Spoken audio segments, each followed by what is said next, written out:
Bonjour et bienvenue, je m'appelle Jérôme Dessé et je suis chasseur immobilier.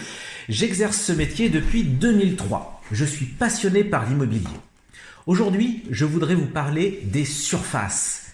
Très nombreux sont les textes en ce qui concerne la surface habitable, la surface Carrez, la loi Boutin et aujourd'hui la surface de référence pour les DPE, les diagnostics de performance énergétique. Alors, pour s'y retrouver, je vous ai fait un article sur mon blog. Le lien sera en dessous de la vidéo dans le descriptif. Et vous pourrez comprendre, par exemple, qu'une surface habitable, ce sera toutes les pièces principales, salon, chambre, cuisine, dont la hauteur sous plafond est supérieure ou égale à 1,80 m. Mais on va y déduire des éléments. Dans une maison d'habitation, par exemple, la véranda ne sera pas comptée comme une surface habitable, alors qu'à contrario, dans la surface de référence, sur le DPE, cette même véranda sera comptabilisée à partir du moment où elle sera chauffée. Alors consultez le tableau et ce sera beaucoup plus simple pour vous y retrouver. Un conseil, si vous vendez un bien ou vous voulez mettre en location un bien, faites faire les diagnostics immobiliers obligatoires, dont le mesurage précis du logement, car ce sont des documents à joindre dans les contrats de location par exemple.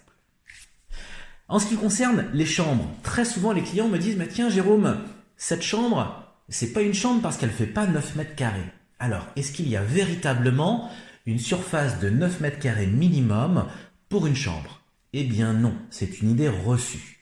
Il y a un texte de loi qui précise qu'en France, on ne peut pas louer une pièce principale inférieure à 9 mètres carrés. C'était souvent pour les chambres de bonne. On ne pouvait pas louer une chambre de moins de 9 mètres carrés parce que c'était la pièce principale. Mais à partir du moment où on a une pièce principale de plus de 9 mètres carrés et qu'on a par exemple une chambre qu'on utilise en chambre avec les normes de décence, une fenêtre, une hauteur sous plafond nécessaire, mais si la pièce fait 8 mètres carrés, on peut la considérer en chambre. Mais nous sommes d'accord que pour une notion de confort, une pièce d'environ 9 mètres carrés pour une chambre, c'est quelque chose de minimum et de confortable.